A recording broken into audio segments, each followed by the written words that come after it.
Hello, Tim Hello, Ryan. Zach. Zach Miller. So, fun story. I love The other day, stories. the other day it was warm, and I decided I was gonna go get on my bicycle. Haven't really ridden it in a while. So I go out to my garage. I knew I was gonna have to pump up the tires, and immediately I hear it go psst, and I was like, that's not good. So I go into. I was at that point. I was like, I'm not dealing with this. I don't want to change it. Whatever. So the next day, I decide I'm gonna go in the garage. I'm gonna. I have a tube. I figure I'm just gonna change the tube, and then I'm gonna put it in. Well, apparently the tube I have is not for this tire. So I no longer have the tube. Then I decide there's not a close bike shop to me, kind of like you. So I decided to go to Wally World, who says they have the inner tube for this bike. Get there, go through everything. They have every tire tube except for this one. So when the cookie crumbles this way and you're 0 for 3, you just take a little break, You just say, you know what, at some point the inner tube that you need will somehow magically appear because you put it in the Amazon shopping cart. And then you ride your bike again. But that's right. It might rain today, so today is not the day. There might have been some crazy driver out on the road that because you didn't have the tire, you missed that driver. See, that's how I was looking at it. Serendipity that I did not hurt myself with ridiculousness. I get it. Do you have a tire story? I don't have a tire story, but no, I life is a lot more peaceful when you look at things that way, right? I mean, it's just, I get every red light because who knows, what I missed further down the intersection. Yeah, that's true. That's true. I appreciate that.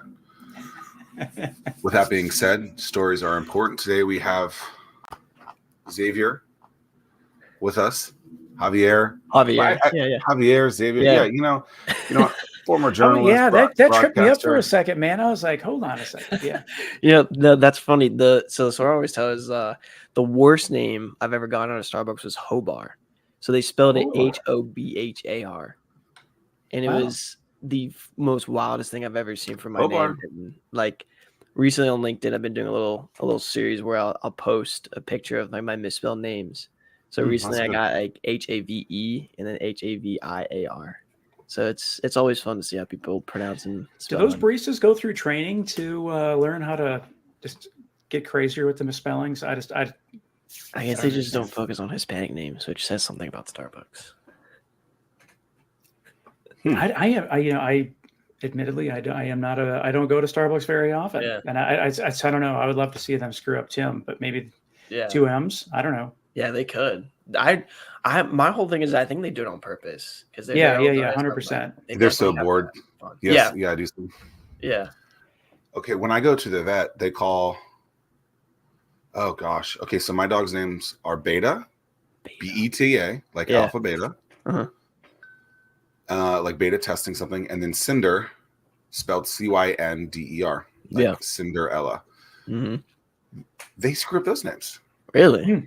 Like the last time I was literally the only one in the shop, and they're saying Cinder. I can't remember what it was, but it was like hobo, like Hobar, like yours. Yeah. I was like, I said, did you mean Cinder? After like 7 attempts, and I was like, okay, I guess. They're like, well, my friend spells his name this way. This is obnoxious. Yeah. So they don't have like any records for it. Like they don't have like a consistent like Cinder every time you go that changes every single time. You would. Is it LinkedIn that says it? Facebook? One of the things says like this is how you pronounce the person's name. Okay. Oh right. Yeah. But still, so maybe they need just, that. I don't know. Yeah. It's attention to detail though. It's I should have asked that question early when we first met, because you and I have never met.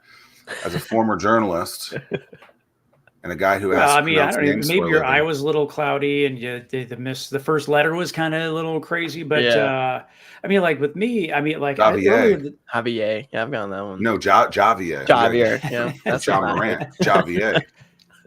But I don't, I try to give people the benefit of the doubt, but I'll get this heartfelt email, Yeah.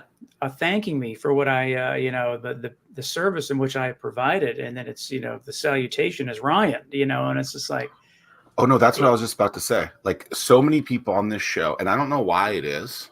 Maybe it's because your name is written on the screen, but they call you Ryan. Happened a couple weeks ago. Like I hear it, and I'm just like, oh gosh, like what's up with these donkeys? Come on, like his name clearly is Tim. It says it right in front of you. Yeah. Yeah, I wonder if because of the because it says at Ryan TNT. Yeah, the misconception right there.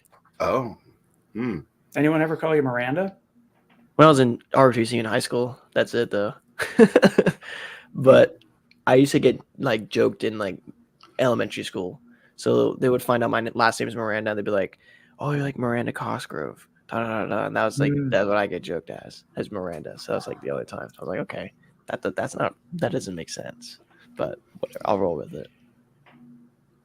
All right. Well, we're not going to talk about my name. Yeah, we don't want to rip that scab back off, man. We gotta let that thing duct tape that on. Let it heal.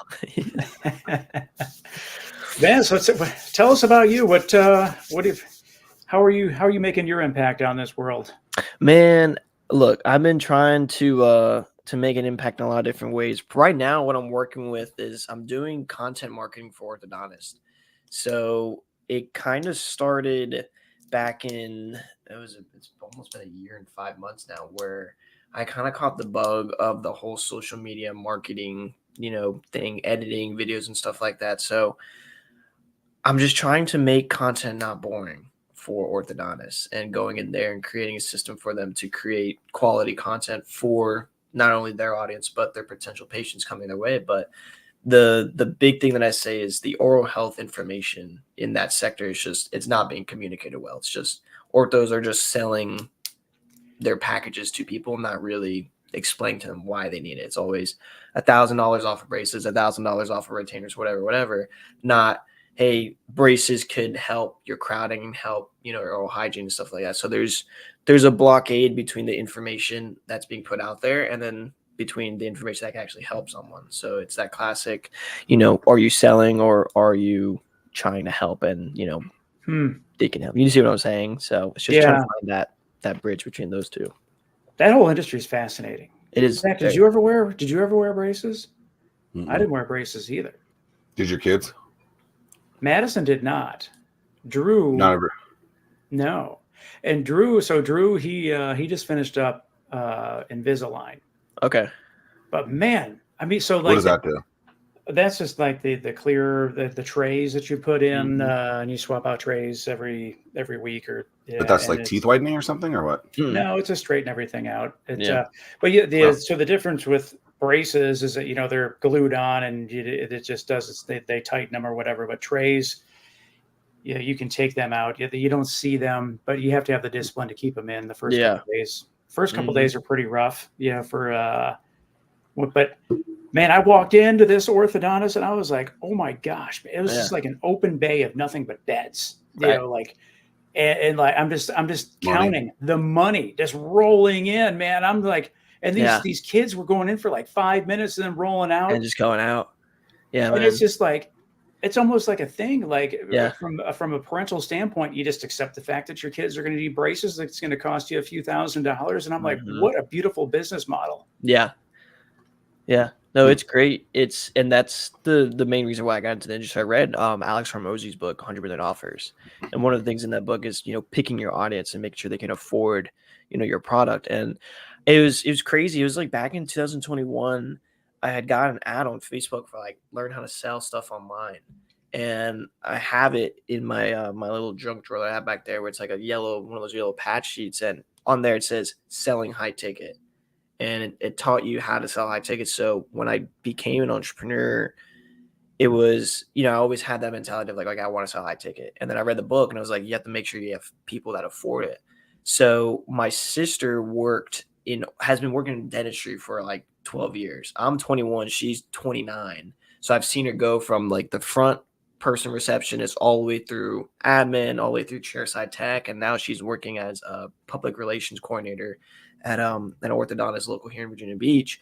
So we've seen, the growth of all of it. So when I started the business, I was like, I don't know who I'm going to sell to. I don't know who I'm going to find. And we talked, and I was like, orthodontists, they like pull in like a decent amount of money, multiple clients. And I did all the numbers in my head. I was like, okay, these guys are the one that I'm going to go for, because they just kind of like what you're saying, they just pull in a lot, and that model is just recurring. And I would imagine a lot. I mean, I don't know if you know the answer to this, but I mean, I would expect that probably like 98% of their business is all referral from dentists. Yeah. It's got to be. Mm-hmm. It's mostly referral and then word of mouth from what I've seen. And that's kind of like what I'm trying to help with them. So they're like, okay, we're getting dental referrals, we're getting, word of mouth, but how do we use the social side of it? How do we use the paid advertising? And the answer that I found is they're not putting out content, right? So it goes, okay, their organic is trash and their paid is trash. And the disconnect I see is that they're boosting their posts, which does pretty much nothing. And then if they are running paid ads, it's again, they're just selling and they're not actually putting out good information. So, and there's the main pushback I've seen is like, where's the ROI on it? Like, obviously, if they're not converting patients into, into cash, it's like, there's nothing here. So what I've found is if I can go ahead and bring them external link taps through the organic content, which brings them into that funnel system of their sales system, like, okay, cool. Well, there's your ROI, because now your organic's working. So now it's your job to sell them. I've done my job. I've got you the eyes. It's more so, can you guys close at that top funnel? And if not, boom, there's another problem that you have to take care of. And then I can refer them some blah, blah, blah, blah, blah. So it sounds to me like this is the if it's not broke, don't fix it conversation from an orthodontics perspective. They're bringing in millions per location per year, multi-millions. I would assume, rows of beds, like Tim said.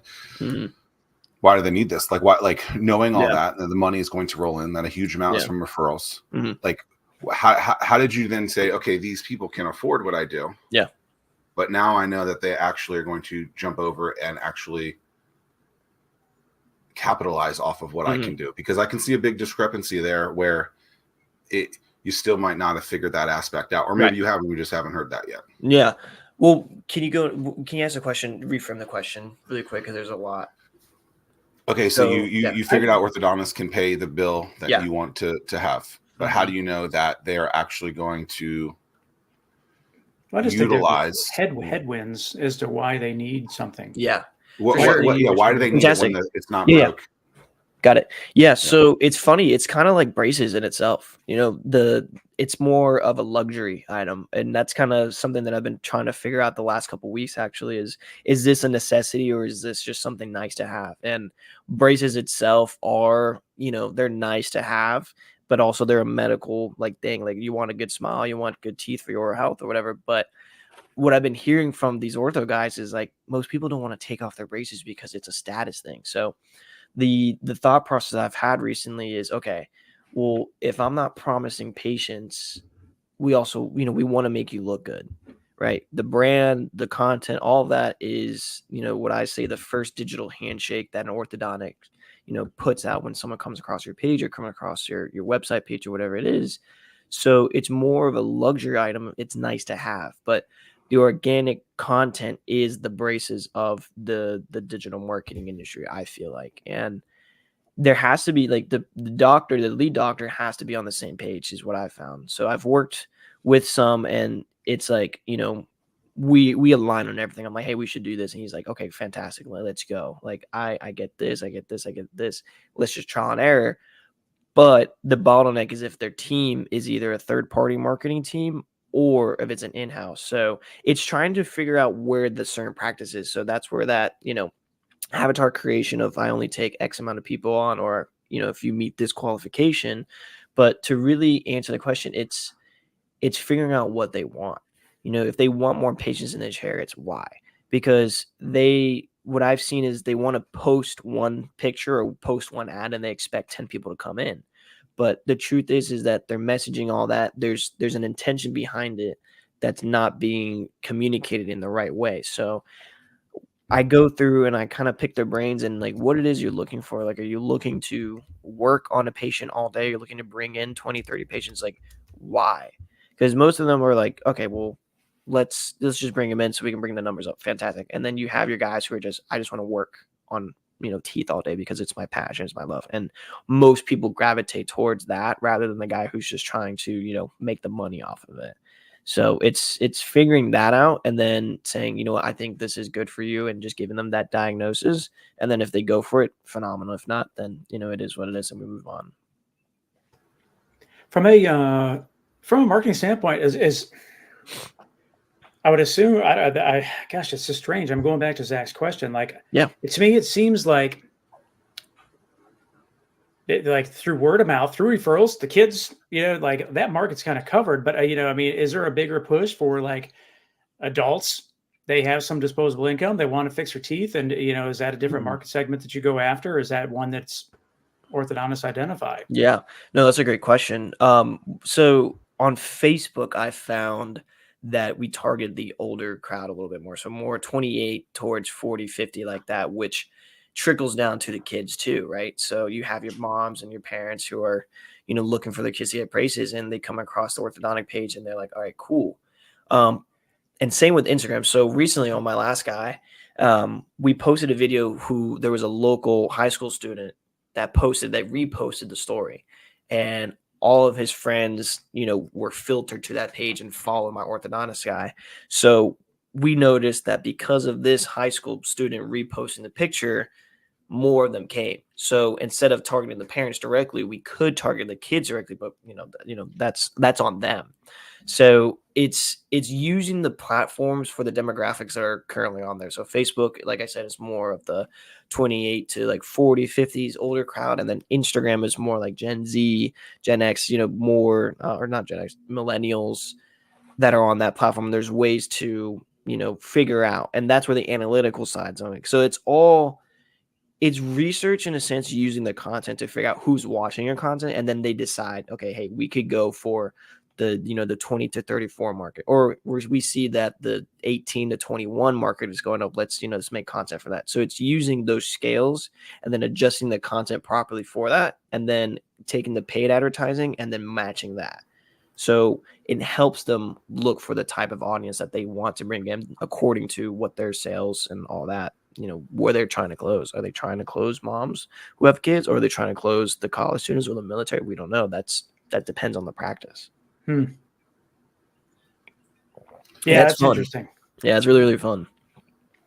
I would envision it being creating content to diversifying overall percentages from referrals. So if referrals, word of mouth dentist is 90+% of the business, swinging that down so it's a lot less, so that all of your eggs aren't in one basket. That would be the pitch that I would pitch to them, because they have to give a cut to the dentist. I don't know. I don't know. Some of those worlds can do that. Some of them can't. I don't know how that works. Yeah. But no, there's some legit laws against that, I guess. I don't know if there is or isn't, but I mean, just that the whole medical system referral network thing to me just seems like a giant racket, man. I mean, it just you go to your do your annual whatever with your doctor, it's like, let me refer you to this person or that person. It's like, come on, man. I don't know. I just get really sketched when you walk in there. Like, this is what I have noticed. Sure. I walk into a place and generally I'll get one of two comments first. I already know what he's going to say. It's a nice car that you drive. Or your insurance is going to pay for a lot of that. You have really good insurance, and then they figure out how much can be covered. It'd be like, we'll get you for this and we're going to get you for that. But hey, Yeah. Well, I think that's part of the problem we're trying to solve too, is to avoid that. My goal has always been I want to give people an inside look to wherever they're going to go. So if it is a word of mouth, you can all right, let me check this guy out. Let me go to his website. But I feel like the website is more on the, on the purchasing journey. You're curious, but it's, you're not really looking for all the, the buy me signs. I feel like social media is that mediator between okay, we can look and see how this guy acts. We can see if he's, kind of shady or not. And we can see reviews and different things. So it's trying to use the organic content to show that. And I like I said earlier, it's that first interaction that hopefully is enough to convert them to the website. And then they go from there. Cause it's just, when you go to anywhere and try to figure out. You got to figure out who you want it with. Like, people don't buy things because of the things; it's the relationship they have. At least that's what I've learned, and that's what a lot of people have told me. Mentors and stuff. They're like, you can have the greatest product in the world, but if you're an asshole, they're probably not going to buy from you.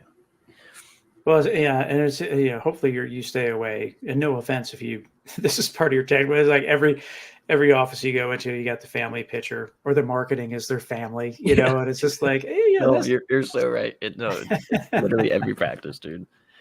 I don't think word of mouth is a strategy, though. I think there has to be an actual plan. Amongst the students, though, there is, though, man. It's like, I mean, like, yeah. It is interesting. Like certain things, what orthodontics, driver ed, like that like everybody uses. Yeah, but there's something that they've done in there. Yeah, that is intentional. Yeah, Zack has a good point. That people will remember that. And so if there's nothing, if you're just, there has to be something intentional for people to remember in there. Yeah. Well, it's funny, but like I'll go into, I've only gone in a couple times, but I'll go into, when I would go into Drew's orthodontist, man, he'd be rocking a different pair of Jordans, every day, so he's like doing that stuff to like be cool with the kids, or, he would talk to Drew about the doctor is. Yeah. But all that stuff matters, right? No, Zach's a good point. Like the word of mouth comes from somewhere. There's got to be a pivotal point in that where it's like, okay, well, Dr. X did this, and I think you should go for him because no one else does this. Or we saw him at the community event and he did this. So it's just, that's like the last thing that they do. And then they do efforts, like they send referral packets, they send different types of like, ways to schmooze the dentist and stuff like that. And some of that personal connection. So it all comes from some form of intention. I think that's where you're trying to get to. Who's the primary decision maker? Is it the doctor or orthodontist that owns the office, or do you deal mostly with the office manager and then he or she has the decision making authority? Yeah. So the two orthos that I've worked with, it's both been the doctor, and more so because they are running the business side of it. At the end of the day, they're looking at those numbers and looking at it. And I feel like when I've talked to them is that orthos coming out of dental school, they're not taught the business a lot. So they have to learn as they go. So they kind of get that entrepreneurial bug where, they're learning the business. They see the money coming in, they see that it's working, and, they kind of get hooked. So I've talked to 4 doctors, and 3 of those doctors are all partners. And out of those 3 partners, there was one doctor who is the main person whose dad started the practice. So he kind of got the practice and the reins of that. So he was the one to make that decision, say, hey, like, we're going with this guy. Like, this is something that, we need. This is something that I've been wanting to do for X amount of time. Let's go. And then my current client, it was the same thing. Like, I walked in, we talked, and I showed him kind of what I do. And he just said, yeah, like, let's go. There's the chain of command there is very, very, very small. There's not a lot. And what I've seen is, getting time with that ortho has got to be difficult too. Yeah. I mean, if they're running a successful traffic, they're hustling during the day. Yeah. No, I've been blessed, man. So my first client was orthodontist out of Charlotte, and I have to give my flowers to my sister because she kind of connected us with that. So my sister went down to Charlotte for about a year. This was 2019, right before the pandemic.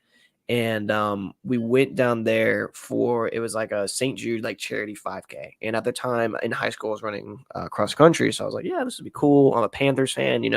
Charlotte's beautiful. Like, we run around the entire city. We run next to the stadium. It was dope.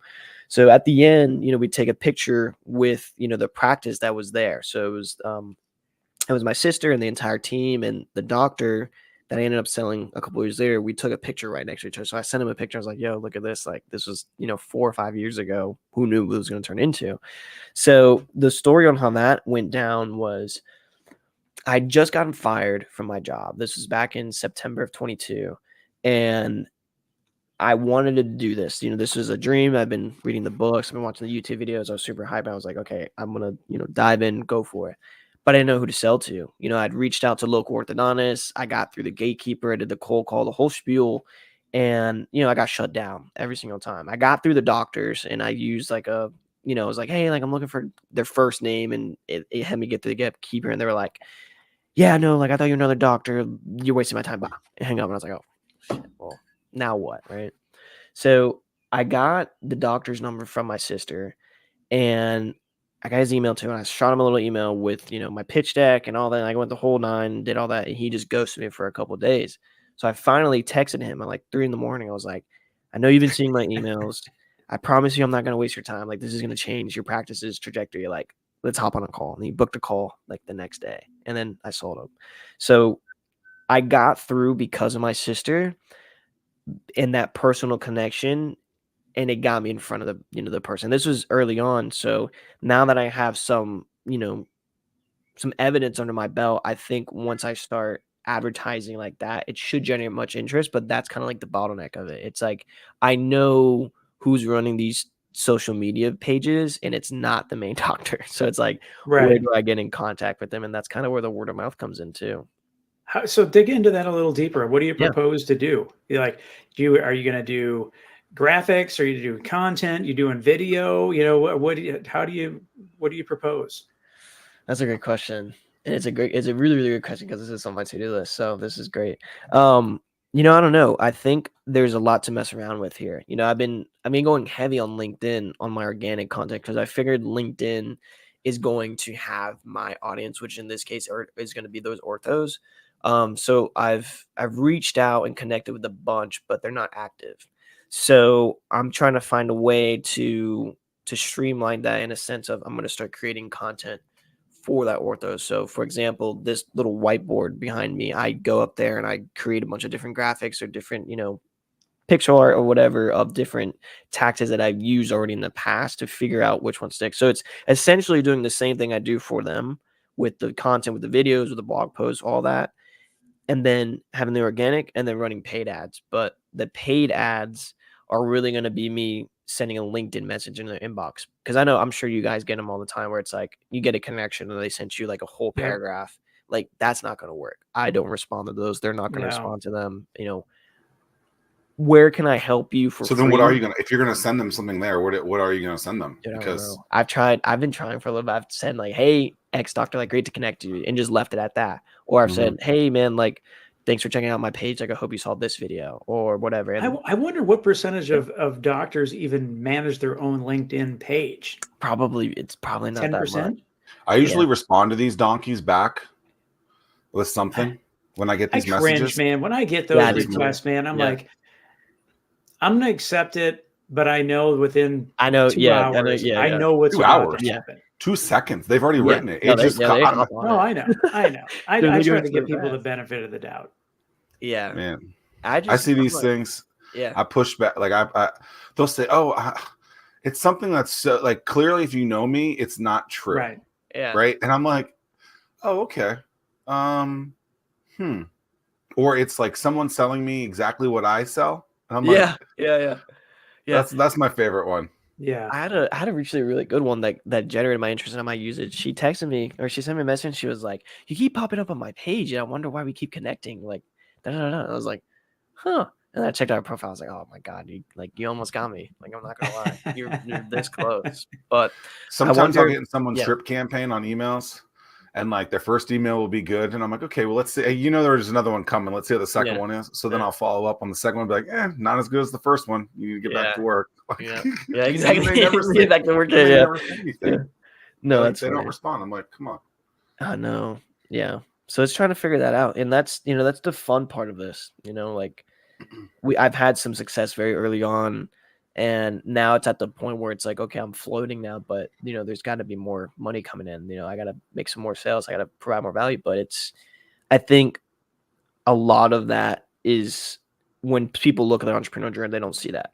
Obviously, I'm sure you guys have gone through it yourselves where it's like you have all the great success stories, but that's like 10%. The other 90 is, in the trenches, trying to figure out what are you going to do, and then executing on top of it. So you said you lost your job and you started this. So this is it. Yeah. So I worked in it was like a digital print, like t-shirt shop for a little bit. And I'd been working there for about a year, and I took a trip to Florida, and I was in the Gulf. It was beautiful. And I was just in the water. I was like, man, like, I don't I don't want to work for someone anymore. So I got back and I put in my 2 weeks and I was like, hey, like I'm gonna go, find another job and kind of figure out what I want to do. And they like offered me a raise. I was like, no, like thanks, like $16 an hour is like not gonna do it. So I ended up going back to a roofing company that I worked back in high school. And I was like, hey, like I have this idea for, content. Like I got my drone, I got my camera. Like if you let me come and work with you guys, like it'll be awesome. And then the intention I had behind that was like, okay, if I can just teach myself the ropes, still get consistent income, then I can quit and then, start the business for real. That didn't happen. I fell right back into the employee role, didn't go hard, like just didn't do my job as an entrepreneur, but just didn't do my job in general. It was a really lackluster performance on my end. So one day I get called in the office and they're like, yeah, we're going to have to let you go in like a month. So that was October. And I came into this room, literally the same exact setup. And I just sat here for like 3 hours. I was like, is this really what I want to do? Do I want to keep pursuing this? Because I already failed. I got fired from this. So is this really what I want to do? And I just said, yeah, I'm already here. Let's go. And then that's when that whole journey started of, cold calling and then closing in January. So it took a couple months to get to that point, but that was that breaking point where thank goodness that I decided to keep going because I wanted to. And it was so surreal to go through that and realize, hey, this is it. I dreamed about it, being an entrepreneur. Here it is. And I feel like at that point, most people, and I don't want to say most people, but people who don't go through it, that's that point where it gets hard right away. And it's just, because it's a switch, it's a mental shift. I feel like where you decide you want to do something and then your life changes to that trajectory. And then all of a sudden things start happening to you. And that's where you have to say, do you really, really want to do this or not? I think that's what separates, the entrepreneurs and the non-entrepreneurs in a sense of not success, but actually putting in the reps and actually getting the work done and then, succeeding at the end of the day. I don't know. I've only been doing it for a year and 5 months. So I don't know too much, but well, one thing that and Zach and it's been a while, but we've talked about this. I mean, and when it comes to entrepreneurship, there is a sophomore slump. I mean, the year one, you go out super hard, man, because you got to, right? And generate, and then all of a sudden you hit year two, and then you're like, I think I got this. And then you take your foot off the accelerator, and then all of a sudden numbers start going down. Yeah. And we've talked to a lot of people that happens to. No, I mean, it's true. And that's something that I felt recently is that where I'm like, I know like I'm okay, like I know we're doing good, but am I putting in the same amount of effort? Have I gotten content? Because I think, there is, a cycle of entrepreneurship where it's like learning, executing, succeeding, and then being content. And content is so easy to, stay in. It really was like a week ago or 2 weeks ago. When was it? I don't know, where I realized where my life was at, where I was at with the business and things. I was like, damn, I'm kind of taking it easy on myself right now. And I was stretching myself too thin and putting my efforts and energies in other places where I said, I haven't touched anything for me in, a month almost. And I go, oh shit, like, okay, I got to work on the business, not in it. Because I was focusing on the content for my client. I was like, well, what have I done for me? Like, am I going to find another client? Am I just going to like wrap up and call it a day and go back? Like, I don't know. So you're right.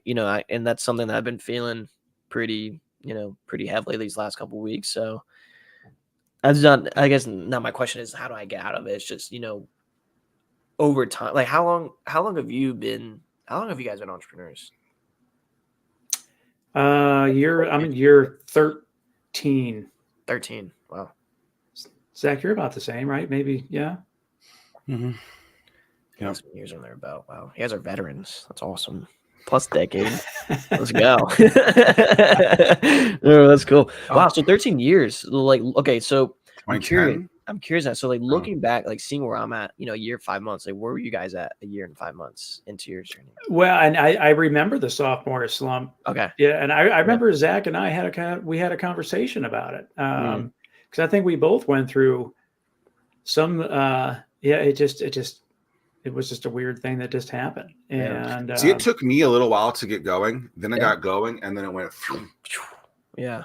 And then it was like, well, I'm seeing some trends that are saying I need to move to this, and then getting that to move was always that second rung was really difficult. Yeah. I think I'm a little unique in that. I think year 3 is where people start to actually see success. I think it takes 2 years, a legit 2 years to actually get your name out there. And that's only if you're doing all the steps necessary. If you're not actually working, marketing yourself, getting the company out there, it could take a significant amount longer than that.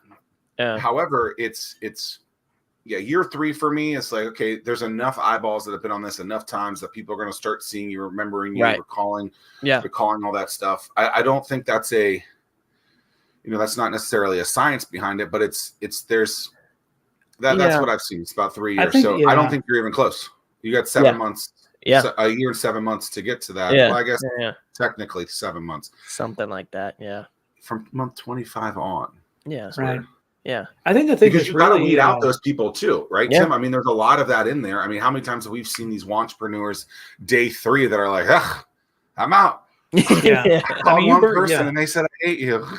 You burned the ship, and so you got to make it happen. So many people, they're not afraid to burn that ship. But I think that the biggest challenge that we would face is how do you get that even flow of water going through that hose? It just, all of a sudden it's just wide open. Then you close the valve down, and then all of a sudden, you're lucky to have a drop or two, and then you open it back up again. So it's like, how do you have that steady flow of revenue so that you're not going through these ebbs and flows of craziness? Yeah, no, that's good. And, I experienced that, with my first client. So I sold him on a 5K deal. So I did 2,500 up front, and then only 2,500, the rest of the 2,500 if I succeeded. And then that was just for 90 days. So that was for 3 months. I was like, okay, well, I got 12,500 for 3 months, which at the time I was like, okay, that's enough. Luckily, I live with my parents, and I'm super grateful for that. So I'm not paying rent and all that. So that's definitely made things a lot easier. But still, I didn't know what to do. So I was like, okay, the 3 months are up. So where do I go from there? How do I make consistent flow? Because I know if money's not coming, I don't have a successful business. So I learned that pretty early on. So what I did was I had a goal, and it was I wanted to make 25K in the month of March. That was my goal. And March came along, and I had done absolutely nothing to get there. So it was funny. So I drove down to Charlotte to the same client to do another complimentary video. And, I got there and I was like, almost fell on my chair. That was embarrassing. But I got down there to Charlotte, and we did the complimentary video, and I was like, all right, man, let's be real. I'm a young company, and we started talking about this thing. I was like, I could bring you in for another set of videos for 25K. And I just threw the number out there, hoping that, he'd catch it and say, yeah, let's go. He was like, that's 25K. That's a lot of money, and we did the whole spiel of going back and forth. So finally we were able to settle on a 10K at $2,500 a month for the remaining months of that. I left that conversation feeling really, really confident and very proud of myself, because I was like, I was able to do this. So to your point of keeping that money coming in, it was, my dad said this, and this is a phrase that, I'm coining for a while because it's so true. He said, money's already made. We just have to go and find it. And I think in that moment, so early on, where I was like, I don't know where it's going to go, simply all I did was just ask. And it was hard, and it was super, super scary to do, but it was there. And maybe I didn't get the number that I wanted, but I still was able to get something into the business and keep that water flowing out. And after that, I was able to upsell another company that he was a part of and get another couple, $1,000 into the business as well. So I was able to keep the fire going, but simply just maneuvering in that sense. I don't know if that's what you were asking, but I guess I just wanted to share a little about that. That's super. That's, a lot of people are afraid to ask. And I think that another thing that people are afraid to do, they're afraid to raise their prices, and they don't value themselves as much as they should. Right. And the crazy thing is, they don't look at the totality of how much they actually need to make. I feel like they don't look at numbers correctly. Right. And then they pick a number and it's way off. Yeah. And they can't, like, they don't backtrack that math, Tim, where it's like, let's say you want to make 10 a month, Yeah. but it's going to cost you 10. So you're at break even. Yeah. Like they don't even like, Yeah. They just don't make sense. Where, You know, so, you've seen a yeah, billion so it times. sounds like it's like, it's that, what is it? It's like oh my gosh, it's like cost per something where like you have to figure out how much it costs you to do the job and then how much you're going to charge and how much you're going to make from that. So that's the profit. Yeah, I mean, line, all right? your financial stuff has to work out, and the from the modeling standpoint, but the other standpoint, man, it's so much easier and more cost effective to keep the clients that you have versus going out to find a new one. Right. Yeah. And so, like that retention thing, man, is huge. And And then then, and you're a single founder, it sounds like, Yeah. right? You start Mhm. adding staff to it, you start adding teammates to it. That ball game gets completely like even more difficult in Yeah. it because you're like, oh, well, I needed this. Well, now actually I need 3 times that. And it's just it's a completely different ball game. And I just don't think people really put a real fundamental foundation to the numbers of what it needs to be. And I think that would be beneficial. Yeah.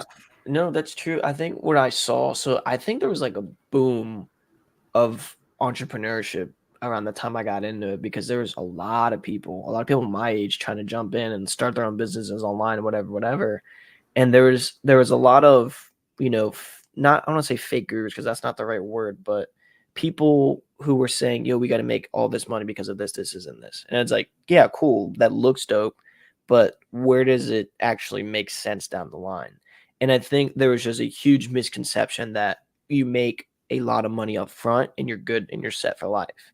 And that reality hit me pretty fast where I was like, okay, I made 2,500K or 500K would have been a great year, but 2,500 up front. I was like, okay, we're great. This is the most money I've ever seen in my account. We're awesome, blah, blah, blah.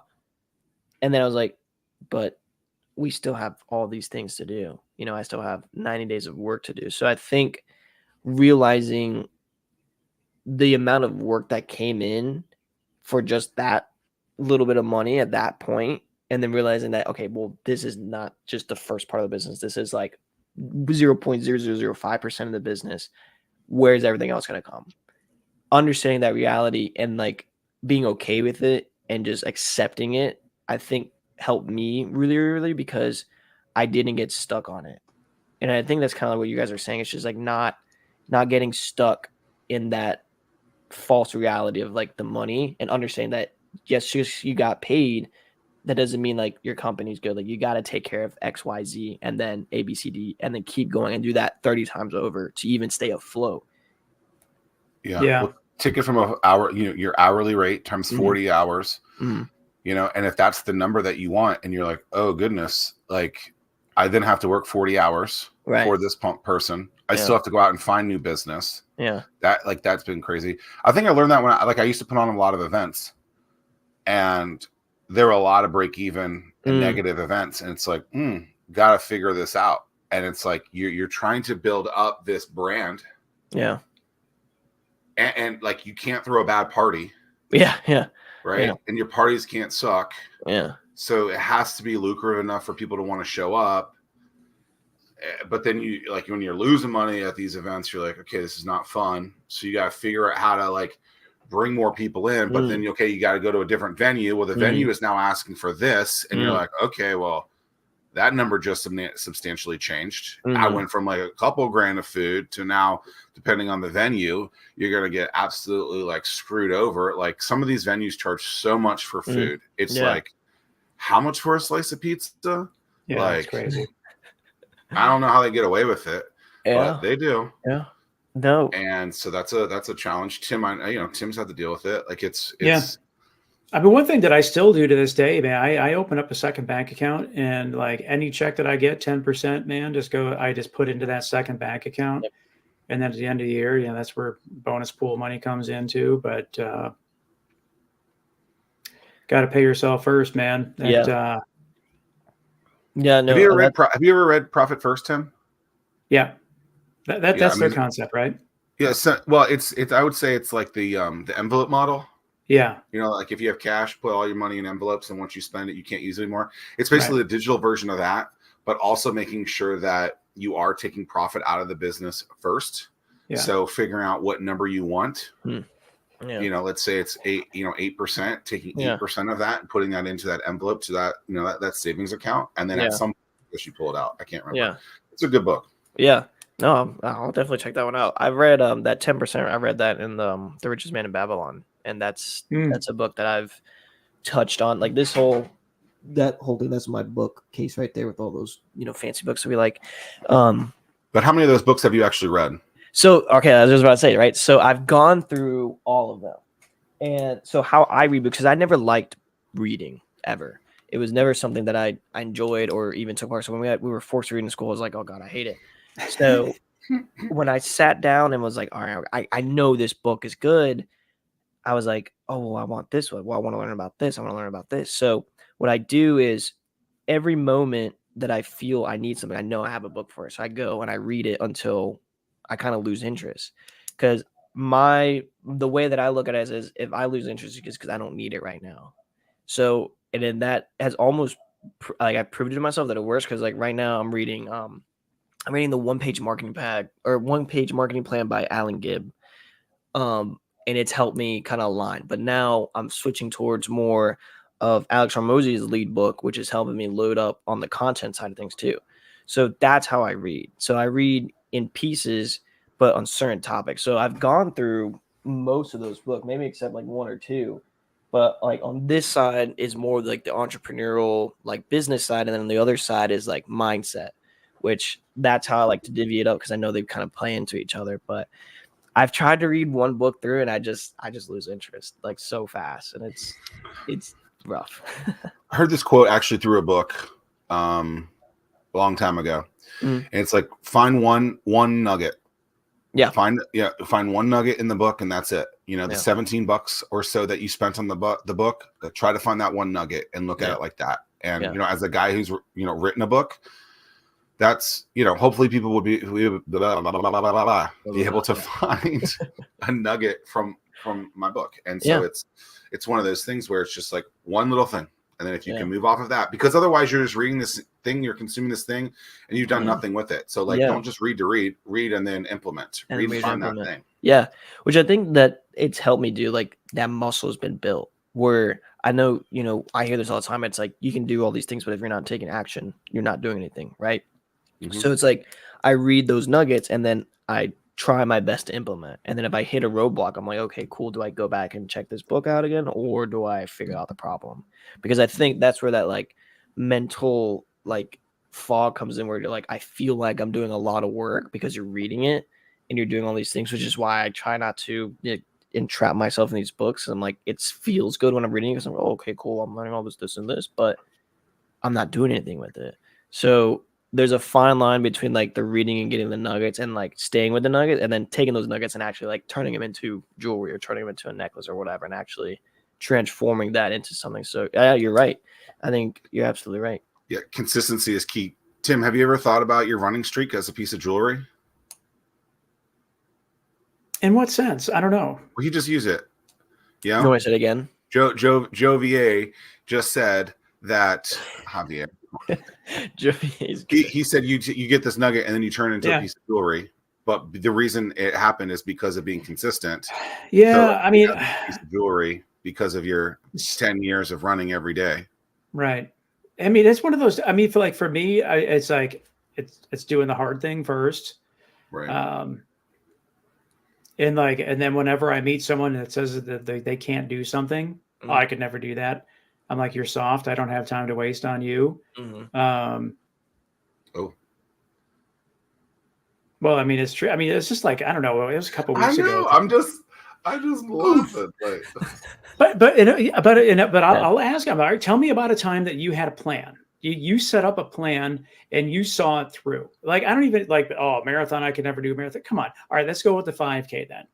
Have you developed a 5? You can download a couch to 5K plan. Follow. Can you see probably walk a 5K today? Everyone, sure. Most people probably could. And people that say that they can't do it, then they don't have the mental toughness to do that we're doing every day. And that's what you got to build. Yeah. You got to learn how to build that, right? Yeah. The mental toughness side of the thing is definitely something that has been hard to develop because I was such a, procrastinator, lazy guy. And I'm still a procrastinator here and there. But throughout this time, it's just been like moving that needle every day has been hard. And just getting up and doing something is been the hardest. And like recently, it's been like I wake up and I'm like, I'm doing this again and again and again and again. It's the same thing over and over again. But it's like, I know that because I'm doing this, another door is opening. Yeah. So like one of the nuggets that I don't remember where I got it from, but like it was talking about like, you know what? I was rowing. I was on the hydro, and they were talking about they're like, if you're waiting for motivation to get out there and do the exercise, then it's not going to happen. Yeah, that's when discipline comes into play. Into play. You have to have the discipline to go and do it.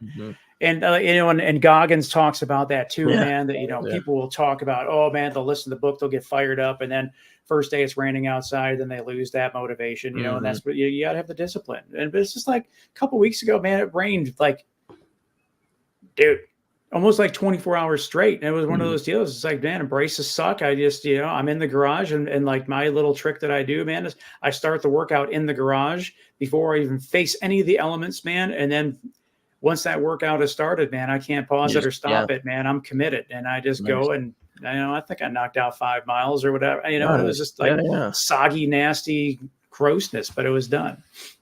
That's badass, man. No, I mean, it's so true. It's so true. Like, you gotta, I think, just putting yourself in those uncomfortable situations, which I try to do, in ways like instead of taking the highway, I take the back roads. I'm like, okay, cool. Well, I'll drive the extra 15 minutes because whatever. And I think that's a good way, just stuff like that, kind of on your point, just like to work out that muscle of just, it's going to get uncomfortable. It, just deal with it type deal, which a lot of people, unfortunately, kind of just can't do because we live in a very, very comfortable world. Yeah. So the entrepreneurial journey, I think, Zach, you were saying it's just like they can't stay in it. Like it's not meant for everyone. I think that's a big thing that I've learned too, that it's not for everyone. What's your outlet to keep yourself mentally on point?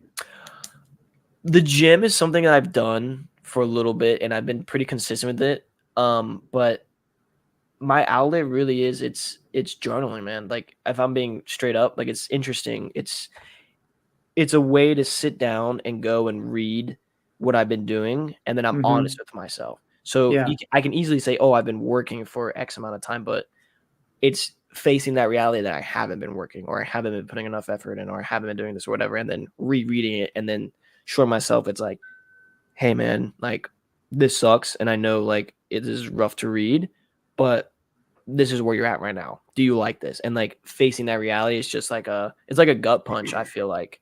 And it kind of gets me up and I'm like, all right, well, let's kind of get back to it. And then the gym on top of that, it's great too, going harder in the gym I've been trying to do and do the extra set, do the extra reps, move up the weight. So, it is hard because, you find yourself and you're just, you're going for it and you're not really challenging yourself, but it's like just trying to make things a little bit more difficult is the goal.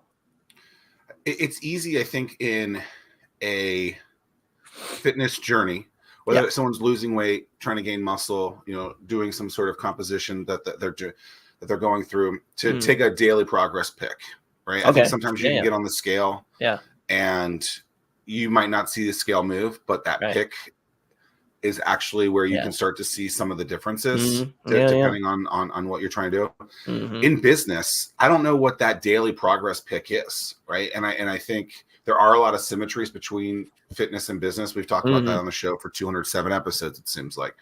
But like figuring out what that daily progress pick is, that equivalent in business, and I don't know if you have an idea, Tim, either, but like, it's easy to do the easy. It's easy to do the easy things, right? But it's having that discipline to sit down and grind through the stuff that you don't want to do.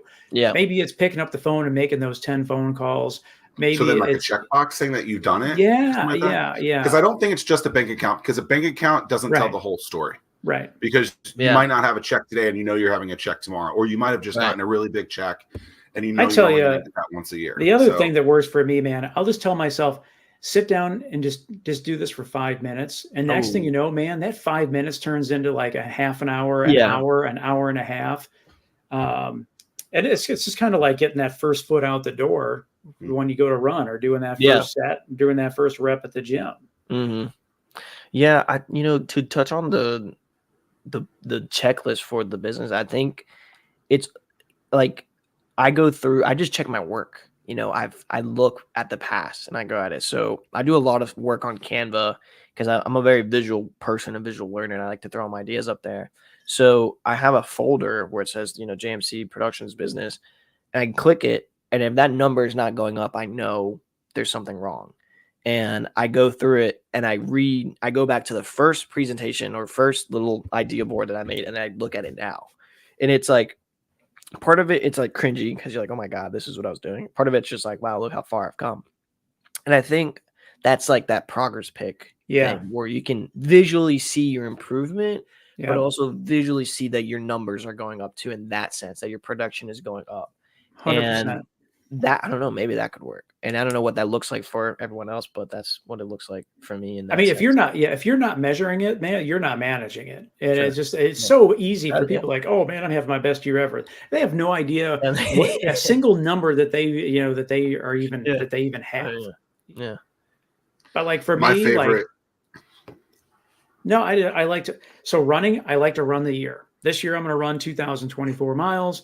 Rowing, I want to knock out, I'm going to do 1,000,000 meters. Rowing. And the thing is, so like, I know every day I got to run at least 5.5 miles every day in order to hit that. Mm-hmm. Rowing, I got to do, a couple thousand meters a day. And this is like, so like right now, by measuring that, man, I have like a couple weeks already saved in the bank from a rowing standpoint. And I think I'm, 30, 40, I'm 30, actually, I'm 36.6 miles ahead of schedule from the running standpoint. So that but you got to manage that stuff. Yeah. Same thing when it comes to calls, whatever your targets are, client targets, revenue targets. I mean, you got to measure that stuff, or else there's no, next thing you know, if you're like, man, I'm 200 calls or 200 emails, away from my target. And now then it's just too far gone. And then it's just like, I guess I'll try next year. Start that diet on Monday. Yeah. Put it off. Yeah. Mondays. What I like about what you just said, Tim, is people who create goals without an understanding where their foundation is. So like, let's say they made 100 grand this year, right? And they're like, I'm gonna make 1 million next year. And I'm just like, okay, explain to me how you're gonna 10x that. Yeah. What is changing in there that's going to allow you to do that? Let's figure out your basis. Let's figure out your foundation, and then let's come up with a number that actually makes sense, and have a plan of action, a roadmap, a strategy in place on how we can actually achieve that number. Because if you think that you're just going to, 10x that number for no reason, and there's no plan in place, no strategy in place, it's gonna be really difficult to see that change, right? And it's like, how are you gonna go from 0 to 2024? Your first year you didn't do 2024. I don't think. Maybe you did, but like, not even close. Yeah. And so you now have this base, this foundation that makes you realize, okay, I can see how I can get to that number, and don't make astronomical increases that don't make sense. Right. And my thing is, man, I like to, I know that I'm going to go on vacation and I'm not going to want to do 5.5 miles, or whatever, so it's just like, I give myself, if I give myself some gravy, that way, when when I'm feeling a little like I want to take some time off, not a day off, but like I can, I can pull from the bank because I've already built it up. Yeah, well, that's true. I really like what you said about don't make your goals astronomical. Look at where you're at, look at the foundation, and then goal set from there.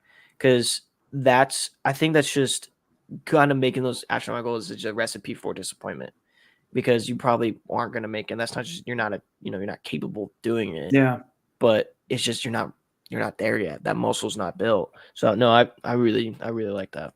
Yeah, set hard goals, but don't make ridiculous goals that you know you're not Yeah. going to be able to Yeah. achieve. Yeah. I mean, we've all seen the people that go to the gym, man. They work out super hard that first time. Then they wake up the next day, they're so sore they can't do anything, and then they never go back, Yeah. man. It's just like I you feel got to like leave that some today. in the tank, man, and so you can come back tomorrow. Yeah. It's a I marathon. feel like that today. Yesterday's session was very difficult. I'm like, God, I don't want to get. Yeah, What's for sure. something we haven't talked about that you want to talk about? Golf, man. I love golf. Golf is my sport. Dude, I'm telling you, man, I don't know if Zach, Yeah. you and I were talking about this, but like the younger generation, man, there's just a huge increase in the number of young golfers, man. Yeah. Is it because of the And Netflix I don't know stuff? if Top Golf is Because like of what? The Netflix documentary? It could be. I was thinking, like Top Golf, you can go and just try it and just to get the little bug. I don't know what the deal is, man, but it's just like all of a sudden, my son, man, he's playing like multiple times a day sometimes. Good for Oh, him. really? Because the F1 show on Netflix really got Americans to watch F1. Watch F1. Yeah. So that's why I asked that about golf. Yeah, that's a good point. So it's funny because like I've been playing since I was 2. So my dad would take me out to the courses as a kid. That was like our thing for a long time. And when I was growing up, golf wasn't cool. Golf wasn't a real sport, right? So what I've seen is like a lot of people my age now are going out, and I'm like, where does this come from? So I think Top Golf definitely plays into it, but I think that documentary might play into it. A lot of people don't really watch golf heavily because golf is kind of boring to watch, but I think there's got to be something because I've seen so many people on the course that you wouldn't think would be out there. And I wonder if part of it is because of what you can do, because you can drink and then you can have fun. It's a 4-hour venture. And the thing that's funny though, man, is you still see the signs that you have to have the proper golf attire, man. You got to have your collared shirt, and you can't have cut off shorts. I mean, so it's like still kind of staying true to the tradition at the same time.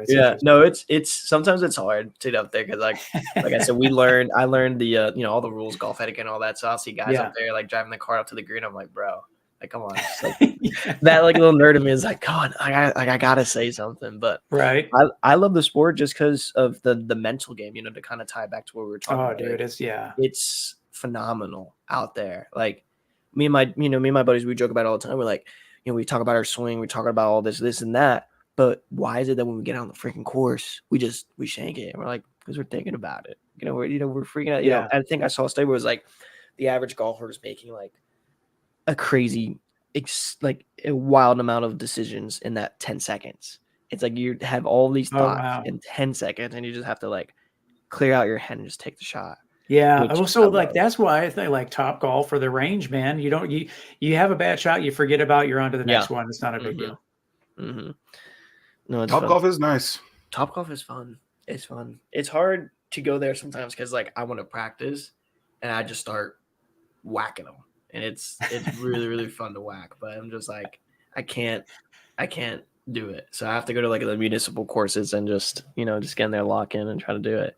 But I think it's fun, and I think it's good too, because a lot of businesses are on the course too, from what I've heard. It's true. A lot of deals are closed on the golf course. So it's true. So when you go out there just to whack the balls, how many balls are you whacking? I'm whacking like two buckets full of balls. Okay. So they're 2 large buckets. So like a decent amount. So I think it's like close to 80. Yeah, I just took my son to the range last week before, and like so they have this course had a different model. It was just like $20, and it's all you can hit. Where's this course at? I need to go there. It's Kiln Creek. Kiln Creek. Okay. Yeah. Okay. Yeah. That's the way to go. No, it's like $6 a bucket for like a small one, and it's good because like you're not sitting there hitting them all day. Like my goal now is just to work on one thing to go and kind of challenge that, because it's shaping the shot, make sure that swing's good, and going through that and just going through that mental. So something I've been doing is I've been recording myself in that. So I'll hit the shot, and I'll turn back and look at the phone and say, all right, well, I felt this. So like the most recent one I've been talking about is my wrist. So I'm left-handed in golf. So it's like this, right? And most people are right-handed. So when I'm coming down, I realize that I push out with this side of the wrist, and I'm like, okay, well, every time I do that, it goes out this way. It's so crazy, man. And the small one thing, Right. And just like the smallest thing, makes a huge difference. It's wild. Yeah. Zack, you play golf at all? Have you tried golf? Top golf? I used to golf a decent amount. Okay. No longer. Sold the clubs. I think it was too long. Like these meetings, like there are 4, 6, 8 hours. Like that's too long. Yeah. How to get work done. Yeah. I guess it was fun. Yeah. I go to Top Golf once or twice a year. My goal when I go to Top Golf, Tim knows this, is to not wake up the next morning sore, like your back like sore. Yeah. Because you're not used to doing those movements. Yeah. Mm-hmm. I'm just trying to hit the damn thing over the fence. There you go. That's, are you trying to go like 264 fence? Yeah. All of them. Yeah. To the goodwill. to the wall. Yeah. What? Yeah. No, that's funny. Just getting them done. Never gotten it over. But I go and I just want to or hitting the guy in the car, picking up the balls. That's always fun. He don't care. He's got a helmet on. He's fine. I wonder what their training is for that. Like, all right, guys, just expect to get hit while you're driving. You literally are a walking target. No, that's funny. That's what's up. There's a video on like Instagram where there's a guy does hit it over the fence somewhere, and it hits like a power line, and it like blows up, and the entire power goes out for like the entire like strip. And I was like, that's the goal, I guess, to do that at Top Golf. I dig that.